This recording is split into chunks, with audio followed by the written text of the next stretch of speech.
부산의 바닷가 근처 해풍이 부드럽게 스쳐가는 작은 공원. 이곳은 도심에서 벗어나 조용히 사색할 수 있는 공간이었다. 72세의 이정화는 매일 이곳을 산책하며 평온한 하루를 보내곤 했다. 남편과 사별한 후 홀로 지내는 그녀에게 이 공원은 유일한 위로가 되어 주었다. 익숙한 바닷바람과 벤치에 앉아 넘기는 책장 소리가 그녀의 삶을 채우는 전부였다. 그러던 어느 날 낯선 남자가 그녀에게 다가왔다. 그날도 평소처럼 벤치에 앉아있던 정화는 바다를 바라보며 책을 읽고 있었다. 조용히 넘기던 페이지 사이로 낯선 기척이 느껴졌다. 그녀가 고개를 들었을 때 한 젊은 남자가 그녀 앞에 서 있었다. 여기 앉아도 될까요? 그의 목소리는 부드러웠다.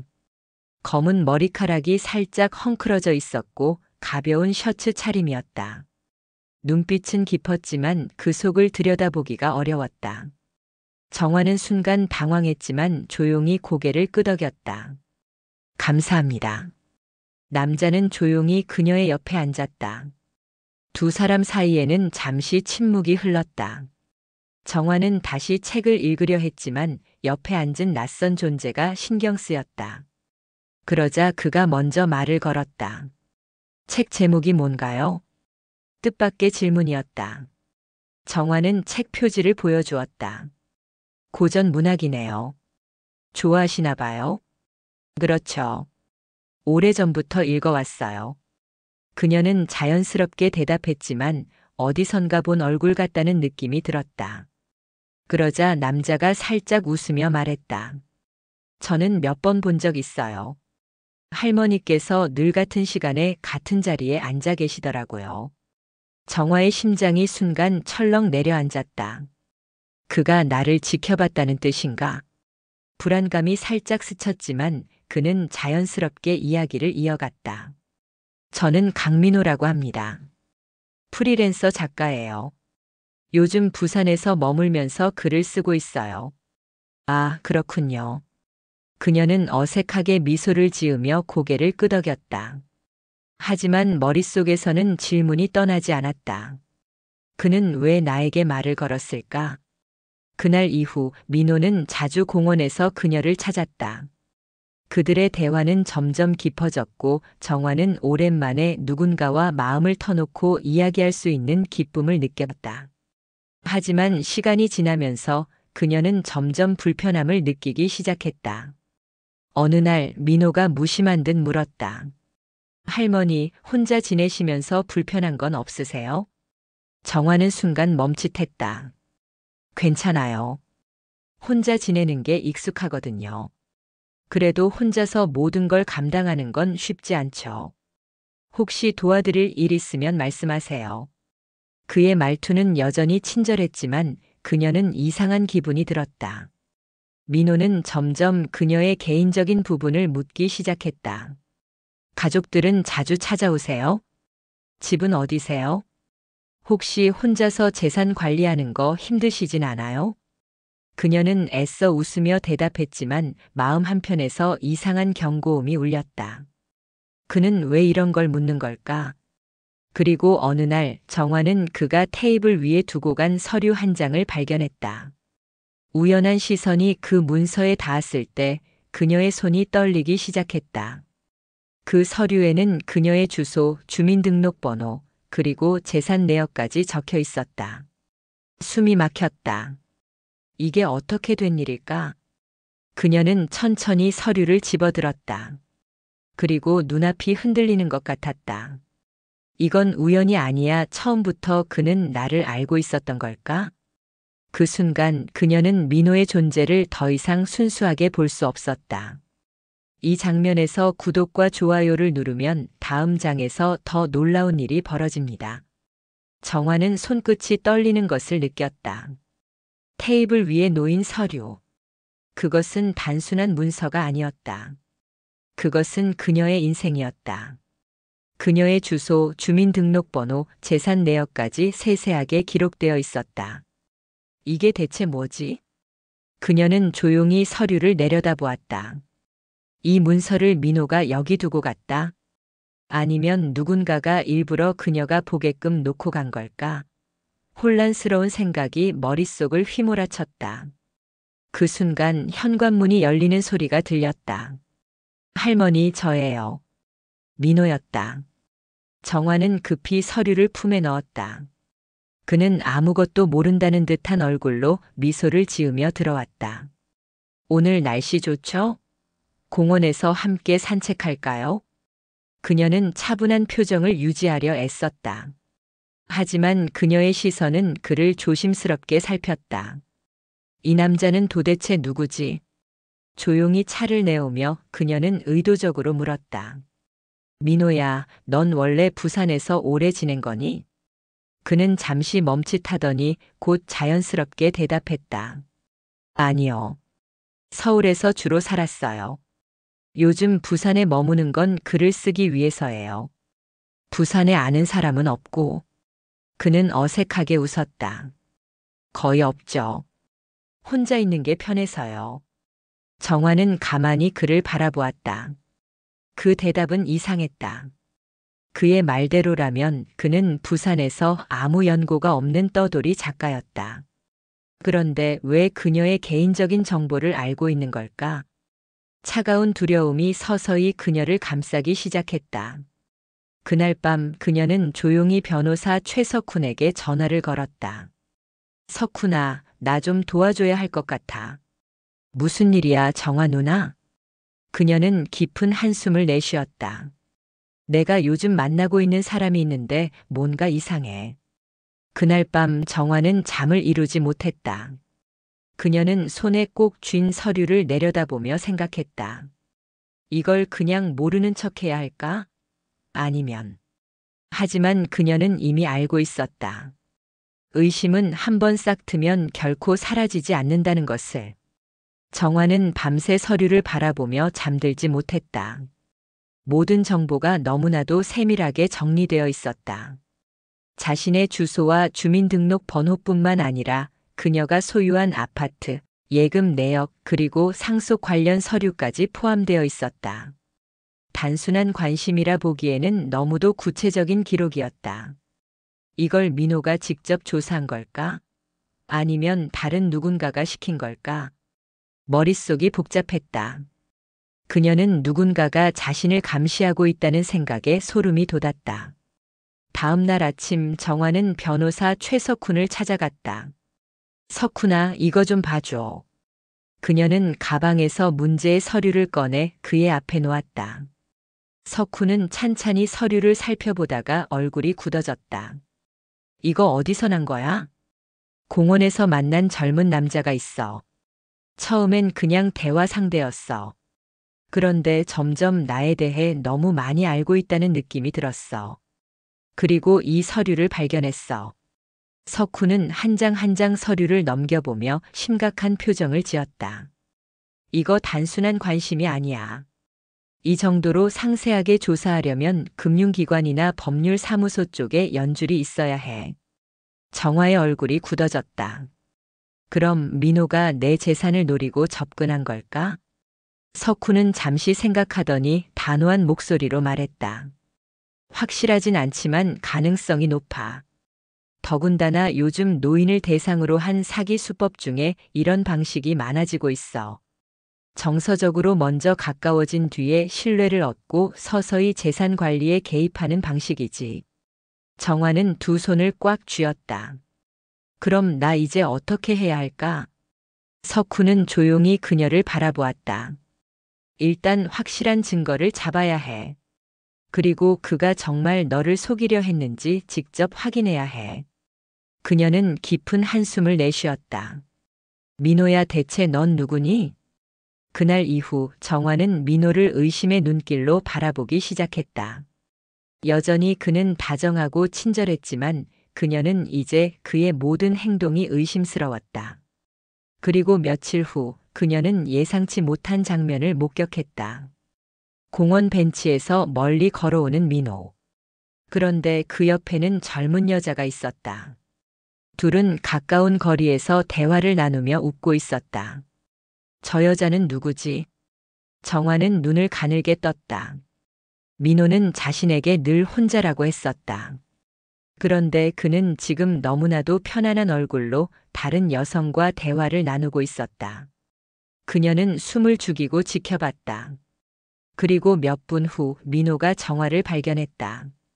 그의 얼굴이 순간 굳어졌다. 정화는 아무렇지도 않은 척하며 미소를 지었다. 어머, 민호야. 친구랑 같이 있었구나. 민호는 당황한 듯 잠시 말을 잃었다가 곧 어색한 미소를 지으며 말했다. 아, 네. 지윤 씨예요. 기자예요. 기자? 정화는 그녀를 바라보았다. 젊은 여자는 조용히 고개를 숙이며 인사했다. 안녕하세요. 저는 박지윤 기자입니다. 최근 노인 대상 금융 사기에 대한 취재를 하고 있어요. 정화의 심장이 철렁 내려앉았다. 노인 대상 금융 사기. 기자는 조용히 말했다.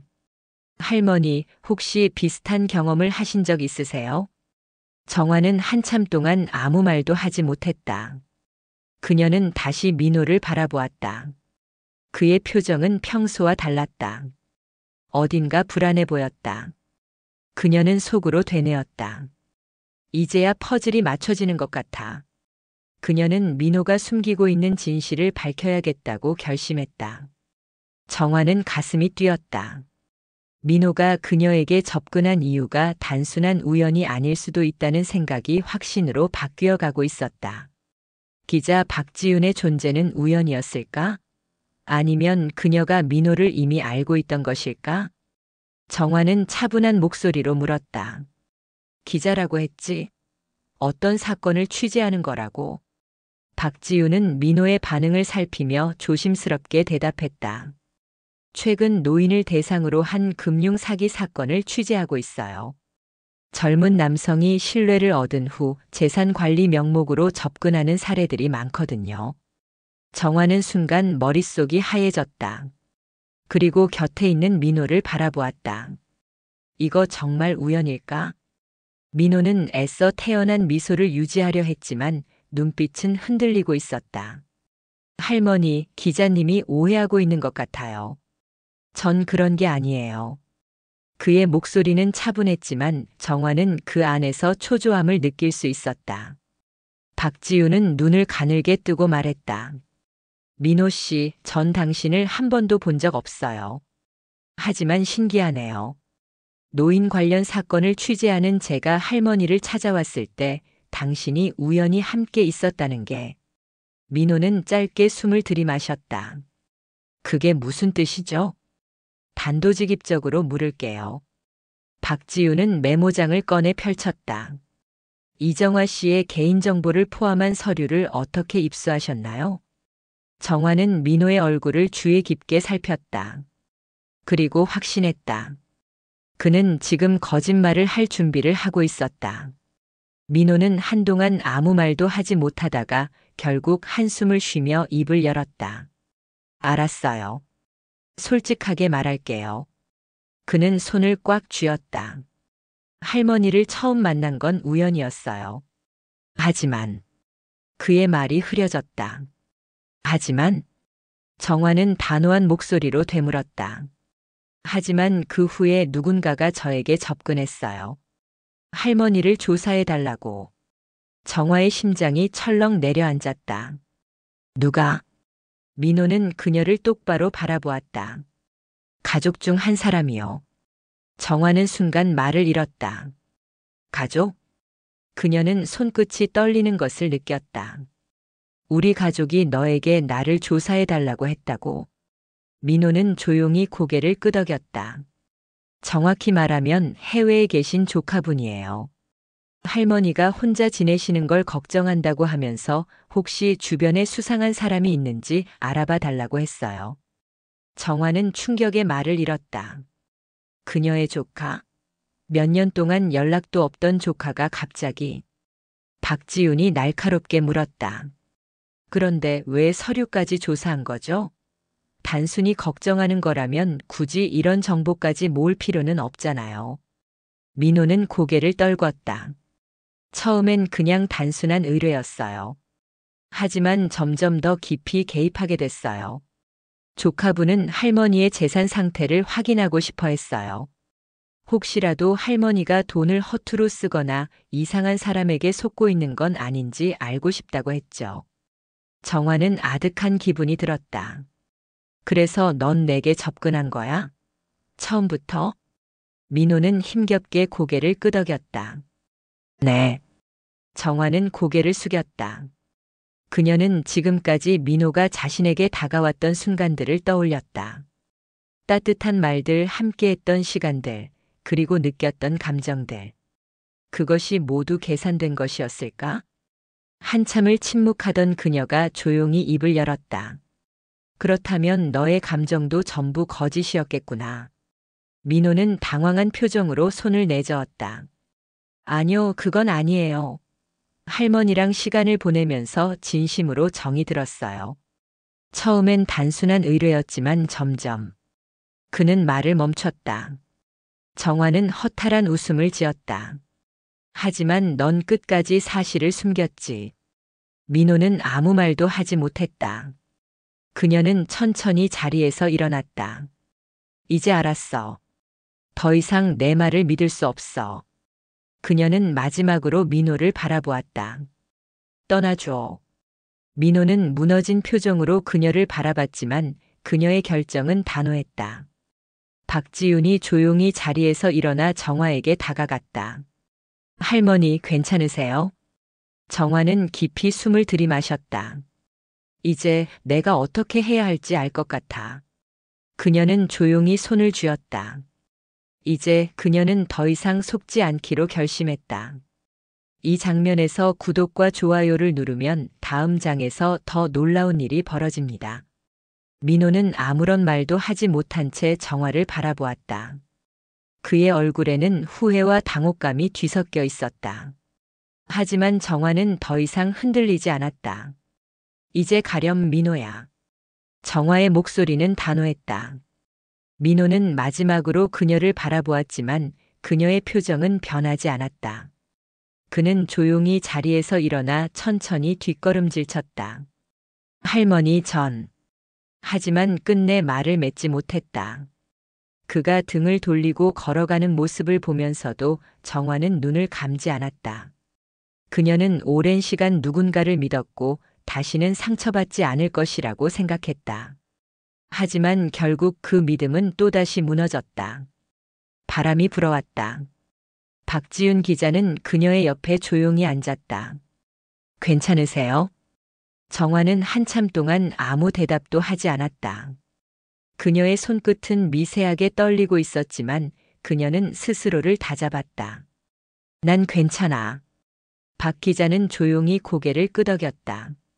이 일 기사로 내보내도 괜찮을까요? 정화는 그녀를 바라보았다. 내 이야기가 다른 사람들에게 경고가 된다면 그렇게 해줘. 그녀는 더 이상 침묵하지 않기로 결심했다. 몇 시간이 지난 후 정화는 다시 혼자가 되었다. 그녀는 천천히 바다를 바라보았다. 혼자가 된다는 것이 외롭지 않다면 거짓말일 것이다. 하지만 이제 그녀는 달랐다. 이제는 그 외로움이 두렵지 않았다.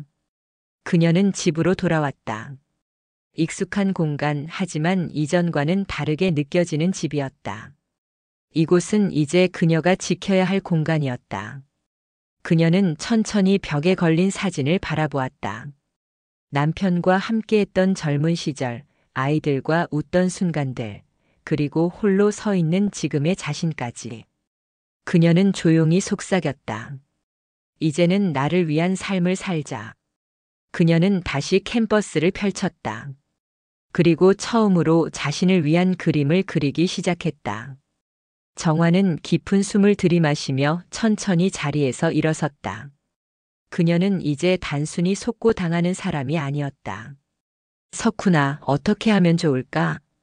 전화기 너머로 변호사 최석훈의 목소리가 단호하게 들려왔다. 정화 누나, 우리가 먼저 움직여야 해요. 조카가 직접 사기를 시도하려 했는지 확인해야 합니다. 그리고 민호가 여기에 얼마나 개입했는지도 밝혀야 해요. 그녀는 휴대폰을 꽉 쥐었다. 그럼 먼저 뭘 해야 하지? 석훈은 차분하게 설명했다. 첫 번째, 조카가 실제로 민호에게 의뢰한 내용을 확인해야 해요. 만약 직접 의뢰했다면 법적으로 대응할 근거가 생깁니다. 두 번째, 민호가 접근한 목적이 단순한 감시였는지 아니면 재산을 빼돌릴 계획이었는지도 확인해야 해요. 그리고 마지막으로 그는 잠시 말을 멈췄다. 기자 박지윤 씨가 도와줄 수 있을 거예요. 정화는 깜짝 놀랐다. 박 기자가? 네, 그녀가 최근 유사한 사건을 취재 중이었잖아요. 이걸 제대로 공론화하면 민호뿐만 아니라 그 배후까지도 드러낼 수 있을 겁니다.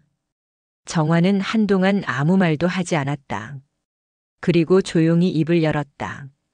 그래, 나도 가만히 있을 순 없지. 그녀는 휴대폰을 내려놓고 곧바로 박지윤 기자에게 전화를 걸었다. 박 기자, 저예요. 저 결심했어요. 기자는 예상했다는 듯이 조용히 대답했다. 좋아요, 할머니. 이제 시작해봅시다. 그날 오후 정화는 변호사 사무실에서 박지윤 기자, 최석훈과 마주 앉았다. 그녀는 민호에게 들었던 이야기, 발견한 서류, 그리고 조카와의 관계에 대해 세세히 설명했다. 박 기자는 조심스럽게 물었다. 혹시 조카분과 마지막으로 연락하신 게 언제였어요? 정화는 천천히 기억을 되짚었다. 거의 1년 전이에요.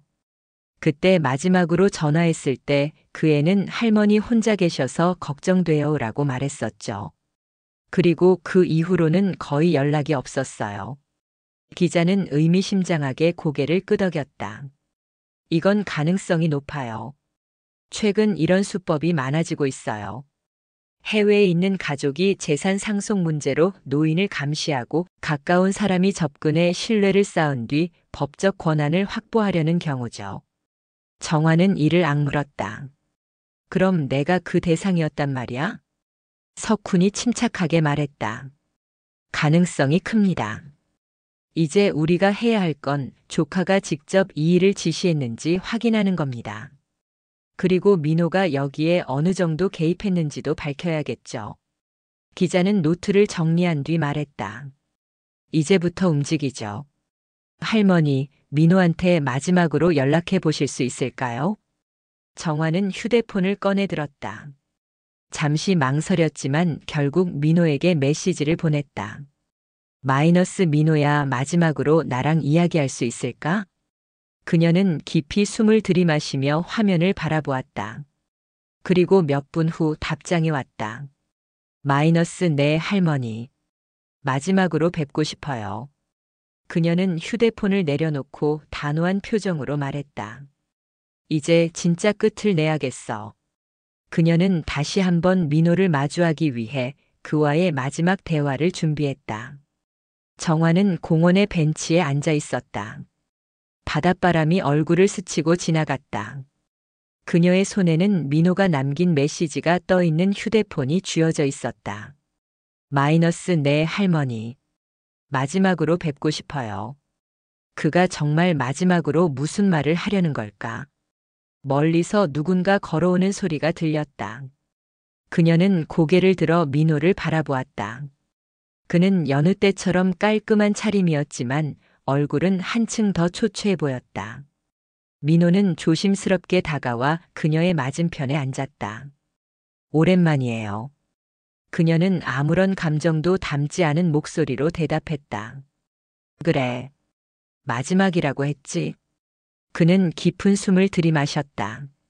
할머니, 솔직히 말씀드릴게요. 그녀는 그의 눈을 똑바로 바라보았다. 그래, 솔직하게 말해봐. 민호는 한참 동안 머뭇거리더니 마침내 입을 열었다. 처음엔 정말 의뢰를 받고 접근했어요. 할머니의 조카분이 저에게 연락했어요. 할머니가 혼자 지내시는 게 걱정된다고 하면서 혹시라도 재산이나 건강 문제로 누군가에게 이용당하지 않도록 확인해 달라고 했어요. 정화는 이를 악물었다. 그래서 넌 날 감시한 거야? 민호는 그녀를 바라보며 고개를 끄덕였다. 네. 하지만 전 처음부터 사기를 칠 생각은 없었어요. 그저 조카분이 부탁한 대로 할머니가 잘 지내시는지 알아보고 보고만 하면 되는 일이었어요. 그녀는 씁쓸하게 웃었다. 그럼 이 서류는 뭐였지? 내 재산 내역이 담긴 문서는 왜 내 손에 있었던 거야? 민호는 당황한 듯 눈을 피했다. 그건 그게. 대답해. 그녀의 목소리는 흔들림이 없었다. 민호는 결국 한숨을 쉬며 말했다. 처음엔 그냥 기록만 했어요. 하지만 조카분이 더 자세한 정보를 요구하기 시작했어요. 그래서 저도 모르게 점점 더 깊이 개입하게 됐어요. 정화는 고개를 저었다. 그래, 너도 모르게. 결국 넌 내 신뢰를 얻으려고 접근했고 내 삶을 속속들이 파헤쳤어. 민호는 그녀를 바라보았다. 하지만 할머니, 전 나중에는 진심이었어요. 할머니와 이야기하면서 정말 가족처럼 느꼈어요. 그래서 마지막엔 그냥 제가 직접 연락을 끊었어요. 정화는 차갑게 웃었다. 그러니까 넌 결국 내가 내게 한 짓을 깨닫고 도망치려고 했던 거구나. 민호는 아무 대답도 하지 못했다. 그녀는 조용히 한숨을 내쉬었다.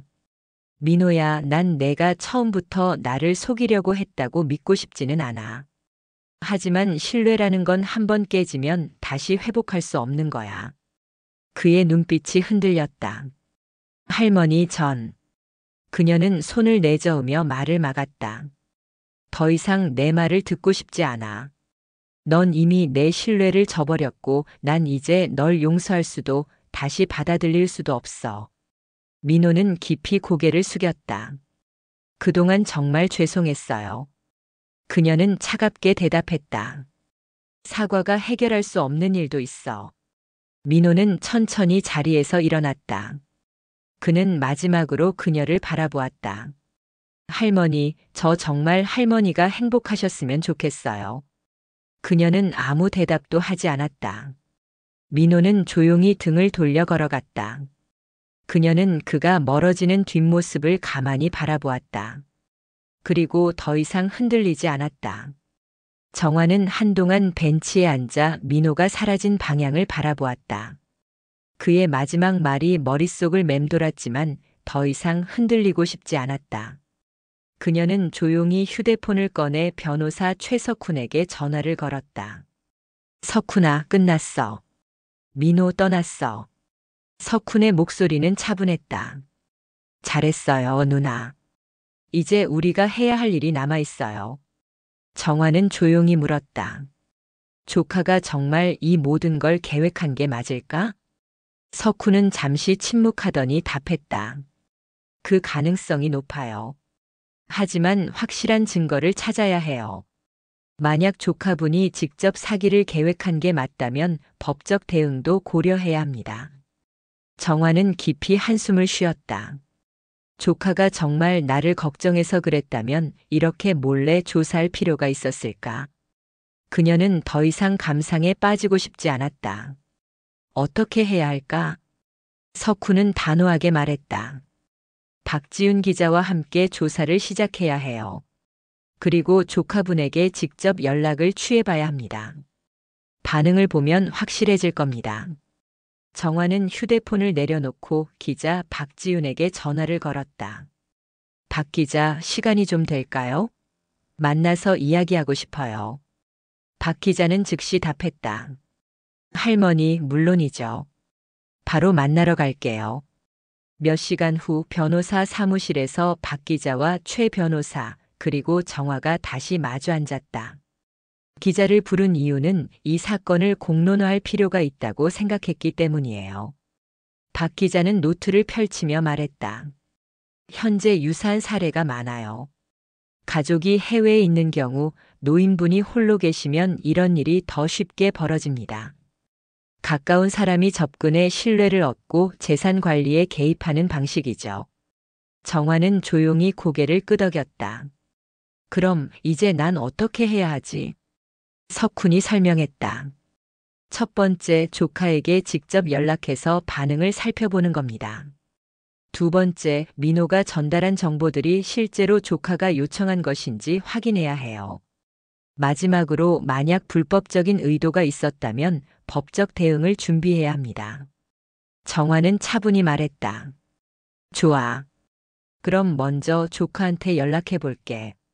그녀는 손끝이 떨리는 것을 느끼면서도 휴대폰을 꺼내 조카에게 전화를 걸었다. 벨이 몇 번 울리더니 조카가 전화를 받았다. 할머니, 무슨 일이세요? 정화는 차분한 목소리로 말했다. 내가 날 조사했더라. 조카는 순간 말을 잇지 못했다. 할머니, 그게. 정화는 단호하게 말했다. 내가 한 일이 맞니? 솔직히 말해. 조카는 당황한 듯 숨을 몰아쉬었다. 할머니, 전 그저 걱정돼서 혼자 계시니까 혹시라도 사기를 당하실까봐. 그녀는 쓴웃음을 지었다. 그래?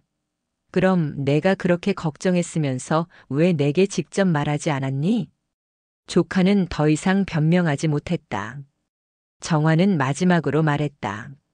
나는 더 이상 내가 나를 걱정한다는 말을 믿지 않을 거야. 전화를 끊고 나자 방 안이 조용해졌다. 석훈이 조용히 말했다.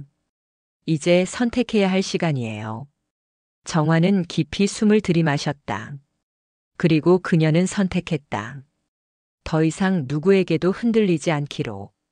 이제 그녀는 오롯이 자신을 위한 삶을 살기로 했다. 정화는 전화를 끊고도 한동안 멍하니 앉아 있었다. 이제 모든 것이 명확해졌다. 조카는 변명을 늘어놓았지만 그의 의도가 선이었다고 믿을 수 없었다. 그녀의 삶을 감시하고 몰래 정보를 모으고 결국 그녀의 신뢰를 깨뜨렸다. 그녀는 변호사 최석훈을 바라보았다. 석훈아, 이제 어떻게 해야 할까? 석훈은 조용히 그녀를 바라보다가 단호한 목소리로 말했다. 이제부터는 누나의 재산을 확실히 보호할 방법을 마련해야 해요. 그리고 이 일을 공론화할지 여부도 결정해야 합니다. 박지윤 기자가 노트를 넘기며 말했다. 이 사건을 기사로 내보내면 사회적으로 경각심을 일깨울 수 있어요. 요즘 이런 일이 많거든요. 가족이 노인을 감시하고 재산을 통제하려는 사례들이 점점 늘어나고 있어요. 정화는 깊은 한숨을 쉬었다. 공론화하는 게 맞을까? 나는 그저 내 삶을 되찾고 싶을 뿐인데. 석훈이 조용히 말했다. 누나가 원하는 대로 해요. 하지만 이걸 그냥 덮어버리면 다른 누군가도 똑같이 당할 수 있어요. 정화는 한참 동안 생각했다. 그리고 마침내 결심했다. 좋아. 그러면 기사로 내보내자. 박지윤 기자는 미소를 지으며 고개를 끄덕였다. 결심하셨군요. 그러면 제가 철저히 조사해서 기사를 준비하겠습니다.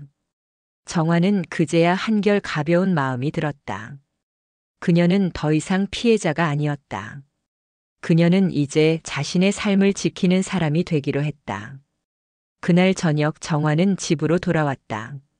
창가에 걸린 그림들을 바라보았다. 몇 년 동안 붓을 내려놓고 살아왔던 그녀. 하지만 이제는 다시 그림을 그리고 싶었다. 그녀는 조용히 캔버스를 펼쳤다. 그리고 천천히 붓을 들었다. 이제 그녀는 과거가 아닌 미래를 그려 나가기로 했다. 이 장면에서 구독과 좋아요를 누르면 다음 장에서 더 놀라운 일이 벌어집니다. 정화는 천천히 붓을 들어 올렸다. 몇 년 동안 그녀의 삶에서 사라졌던 그림, 이제 다시 시작할 시간이 되었다. 그녀는 공원의 벤치에서 떠오른 풍경을 기억하며 부드럽게 첫 선을 그렸다.